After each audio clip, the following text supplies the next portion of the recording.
ஆந்திரா ஸ்டைலில் நல்ல காரசாரமாக ஆவக்காய் ஊறுகாயை வச்சு ஒரு வெஜிடபிள் பிரியாணி, ஆவக்காய் வெஜிடபிள் பிரியாணி எப்படி பண்ணுறதுன்னு பார்க்கலாம். ஃபஸ்ட்டு மேரினேஷனுக்கு ஒரு பவுல் எடுத்துக்கிறேன். 2 கேரட்டை தோல் சீவி சின்ன சின்னதாக நறுக்கியிருக்கேன். ஒரு உருளைக்கிழங்கை தோல் சீவி நறுக்கியிருக்கேன். ஒரு தக்காளியை நீல வாக்கில் நறுக்கியிருக்கேன். 2 ஆனியன் நீளமாக நறுக்கி அதில் சேர்த்துருக்கேன். கொதிக்கிற தண்ணியில் காலிஃப்ளவரை 1 நிமிஷம் போட்டு எடுத்து வடிகட்டி அதையும் சேர்த்துக்கிறேன்.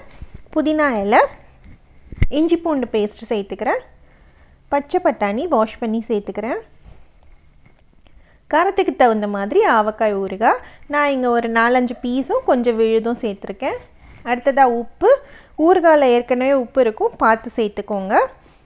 கொத்தமல்லி பொடி, சோம்பு பொடி, மஞ்சள் பொடி, பிரியாணி மசாலா, இது என்னோடய ஹோம்மேட் பிரியாணி மசாலா, அதுவும் 1 ஸ்பூன் சேர்த்துக்கிறேன். 1/4 கப்பு தயிர், இது எல்லாத்தையும் சேர்த்து நல்லா மிக்ஸ் பண்ணி ஒரு 1/2 அன் ஹவர் ஓரமாக வச்சிடலாம். அது ஊறட்டும். உப்பும் காரமும் பார்த்து சேர்த்துக்கோங்க. ஆல்ரெடி மாங்காயில் உப்பும் காரமும் இருக்கும். அடுத்ததாக பிரியாணி ரைஸ்க்கு நான் இங்கே தண்ணி கொதிக்க வச்சுருக்கேன். நான் 2 டம்ளர் ரைஸ் எடுத்திருக்கேன். அதுக்கு இந்த பாத்திரத்தில் கிட்டத்தட்ட ஒரு அரை பங்குக்கு மேலே தண்ணி வச்சு கொதிக்க வச்சுருக்கேன். வாசனைக்காக சோம்பு, பிரியாணி இலை, லவங்கம், ஜீரகம், சாதத்துக்கு தேவையான உப்பு, 2 ஏலக்காய் எல்லாம் சேர்த்து நல்லா கொதிக்க விட்டுருக்கேன். நான் இங்கே நார்மல் சாப்பாடு ரைஸ் தான் எடுத்திருக்கேன். நீங்கள் பிரியாணி ரைஸோ இல்லை ஜீரக சம்பா ரைஸோ எடுத்துக்கலாம். எல்லாம் சேர்ந்து நல்லா கொதி வந்ததும் சாதம் வெந்துட்டான்னு பாருங்கள். கொதிக்க ஆரம்பித்ததுமே இந்த மாதிரி செக் பண்ணுங்கள். ரொம்ப குழஞ்சிட்டா பிரியாணி நல்லா இருக்காது.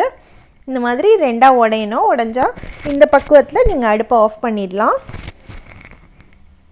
இப்போ இந்த தண்ணியை வடிகட்டி சாதத்தை ஓரமாக வச்சிடலாம். அடுத்து அதே கடாயில் கொஞ்சம் எண்ணெய், நெய் 2ம் சேர்த்துக்கிறேன்.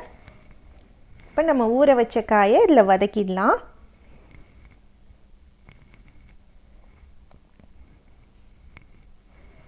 காயை சேர்த்துட்டு கொஞ்சமாக கசூரி மேத்தி சேர்த்துக்கிறேன்.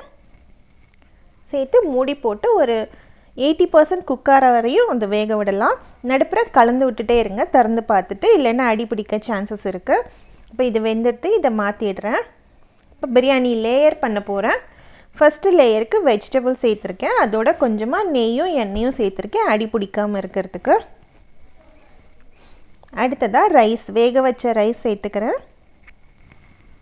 திரும்பவும் காய்கறி லேயர், கொஞ்சம் புதினா இலை, கொத்தமல்லி இலை சேர்த்துக்கலாம். ஆவக்காய் விழுதில் இருக்கிற அந்த எண்ணெய் சேர்த்துக்கிறேன்.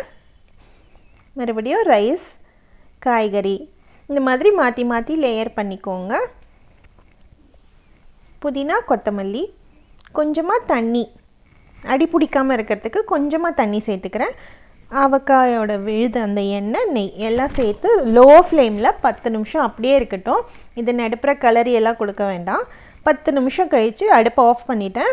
இப்போ பிரியாணியோட வாசனை சூப்பராக இருக்குது பாருங்கள். லேயர் லேயராக வந்திருக்கு, உதிரி உதிரியாக சூப்பராக இருக்குது. நீங்களும் இந்த ரெசிபியை கண்டிப்பாக ட்ரை பண்ணி பாருங்கள். ட்ரை பண்ணிங்கன்னா எப்படி வந்ததுன்னு எனக்கு கமெண்ட்டில் சொல்லுங்கள்.